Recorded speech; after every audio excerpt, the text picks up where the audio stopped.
बच्चों, आज हम विषय गणित के अंदर चैप्टर नंबर 11 पहाड़े और बंटवारे यह पाठ देखने वाले हैं। तो चैप्टर शुरू करते हैं। श्यामा का बगीचा। श्यामा ने अपने बगीचे में सूरजमुखी, गुलाब और गेंदे के पौधे उगाए हैं। उसने उन्हें 3 क्यारियों में लगाया है। उसका बगीचा ऐसा दिखता है। जो श्यामा है वो अपने बगीचे में कुछ पौधों का लगाती है, जिसमें सूरजमुखी है, गुलाब है और गेंदा, यहाँ पर गेंदे के फूल। देखो कैसे मैंने हर क्यारी में 18 पौधे लगाए हैं। यानी कि हम यहाँ पर देख सकते हैं कि हर क्यारी के अंदर उसने यहाँ पर 3 क्यारियाँ बनाई हैं और हर क्यारी के अंदर 18 पौधे लगाए हैं। हर एक क्यारी में पौधों की जमावट अलग है। देखो गुलाब के पौधे कैसे उगाए गए हैं। तो यहाँ पर 18 पौधे लगाए हैं, उसने 3 क्यारियाँ बनाई हैं। तो यहाँ पर 18 किस तरीके से बनेंगे, तो 6 गुणे 3, इस तरीके से 6 कतार हुई और उस कतार में 3 पौधे हैं। तो अब यहाँ देखिए सूरजमुखी और गेंदे के फूल किस किस तरीके से लगाए गए हैं। तो बच्चों हम यहाँ पर हमारे पास 18 पौधे होने चाहिए और हम कितनी क्यारियाँ बनाएंगे वो हम खुद डिसाइड करेंगे। चलो तो यहाँ पर 18 पौधों को हमें लगाने के लिए कुल कितनी क्यारियाँ लगानी पड़ेगी। तो देखिए जैसे कि होता है 9 दूनी 18, या तो हम क्या कर सकते हैं 9 कतार बनाएंगे और हर कतार के अंदर 2-2 पौधे लगाएंगे। बराबर। दूसरा है 3 छंग 18। बराबर। इस तरीके से हम 3 कतार बना सकते हैं और हर कतार के अंदर हम 6-6 पौधे लगाएंगे। तो हमारे टोटल 18 पौधे लग जाएंगे। तुम भी अपना बगीचा बना सकते हो। एक बगीचे का चित्र बनाओ जिसमें 48 पौधों के लिए क्यारियाँ बनी हो, हर कतार में बराबर पौधे हो। अब आपको इस तरीके से जो आपने एग्जाम्पल यहाँ पे सीखा है उसी तरीके से आपको हमने यहाँ पर 18 पौधे की व्यवस्था की है। तो आपको यहाँ पर 48 पौधों के लिए अलग अलग तरीके से अलग अलग संख्या में कतार बनानी है। अब ये देखिए अलमारी में जग। भीमा बढ़ई ने 30 जगों के लिए एक अलमारी बनाई। यह 2 खानों वाली एक लंबी अलमारी है। हर खाने में बराबर जग है। यहाँ पर आप देख सकते हैं कबर्ड दिया गया है, एक अलमारी दी गई है जिसके अंदर सिर्फ 2 खाने हैं और हर खाने के अंदर यहाँ पर जग रखे गए हैं।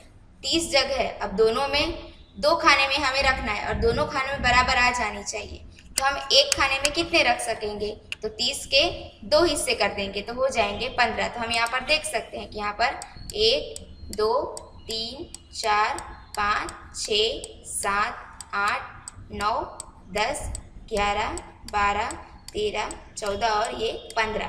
तो 15 और 15 हो गए हमारे 30 जग। क्या तुम इन 30 जगहों को रखने के लिए किसी अलग तरीके से अलमारी बनाने के बारे में सोच सकते हो? तो बना सकेंगे। जैसे कि 15 हम कैसे बना सकते हैं, यहाँ पर हमने 15 2 बार लिया तो 30 हो गए। अब दूसरा तरीका ये हो सकता है कि ले सकते हैं हम 6 गुणे 5, तो भी जवाब हमारा होगा 30। या तो हम लिख सकते हैं 5 गुणे 6, तो भी जवाब हो सकता है 30। बराबर। दूसरा हो सकता है 10 गुणे 30, तो हुआ यहाँ पर हो जाएगा 3 गुणे 10 बराबर 30। तो इस तरीके से हम अलग अलग खाने में जग को रख सकते हैं।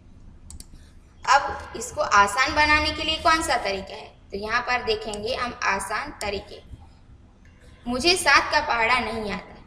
बंटी क्या कह रहा है कि मुझे 7 का पहाड़ा नहीं आता है। मुझे पहाड़े तो 5 तक ही आते हैं, पर एक आसान तरीका आता है। मैं 2 और 5 के पहाड़े से 7 का पहाड़ा बना सकती हूँ। ये देखिए अब उसको 7 का पहाड़ा नहीं आता है। इतने में गुड्डू क्या बोलती है कि मैं 2 और 5 के पहाड़े से 7 का पहाड़ा बना सकती हूँ। तो वो देखिए कैसे बनाती है।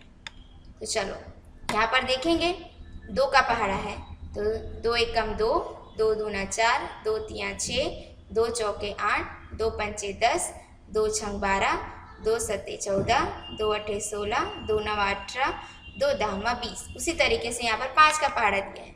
5 एकम 5, 5 दूना 10, 5 तिया 15, 5 चौके 20, पचे पचे 25, 5 छंग 30, 5 सत्ते 35, 5 अठा 40, 5 नवा 45, 5 दहामा 50।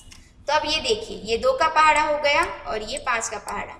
अब देखिए 2 और 5 के पहाड़ों को हमें क्या कर देना है, जोड़ कर देना है। तो यहाँ पे जैसे कि 2 और 5 हो गए हमारे 7, 10 और 4 हो जाते हैं 14, 15 और 6 हो गए 21, 20 प्लस 8 हो जाते हैं 28, 25 और 10 हो गए हमारे 35, 30 और 12 हो जाते हैं 42, 35 और 14 हो गए 49, 40 और 16 हो जाते हैं 56, 45 प्लस 18 बराबर 63 और 50 प्लस 20 बराबर 70। अब ये देखिए ये 7 का पहाड़ा सही है तो यहाँ देख सकते हैं 7 एकम 7, 7 दूनी 14, 7 तिया 21, 7 चौक 28, 7 पचे 35, 7 छंग 42, 7 सत्ते 49, 7 अठे 56, 7 नवा 63 और 7 दहामा 70। ये है ना गजब का गणित। तो आपको भी अगर कोई बड़ी संख्या का पहाड़ा नहीं आता है तो आप इस 2 पहाड़ों की मदद से आप बड़ा पहाड़ा ढूंढ सकते हो। देखो कैसे मैंने पीले खानों की संख्याओं को जोड़कर 7 का पहाड़ा बनाया। अरे वाह, यह तो बहुत आसान है। मैं 3 और 4 के पहाड़ों से भी 7 का पहाड़ा बना सकती हूँ। तो बच्चों आपको ऊपर का उदाहरण समझ में आया होगा। तो इसी तरीके से आपको यहाँ पर 4 और 3 के पहाड़े से 7 का पहाड़ा बनाने में बंटी की मदद करनी है और आपको यह पूरा लेसन आपकी होमवर्क की कॉपी में लिखना है। तो आज का हमारा यह चैप्टर यहीं पे समाप्त होता है। नेक्स्ट पार्ट हम दूसरे वीडियो में देखेंगे। धन्यवाद।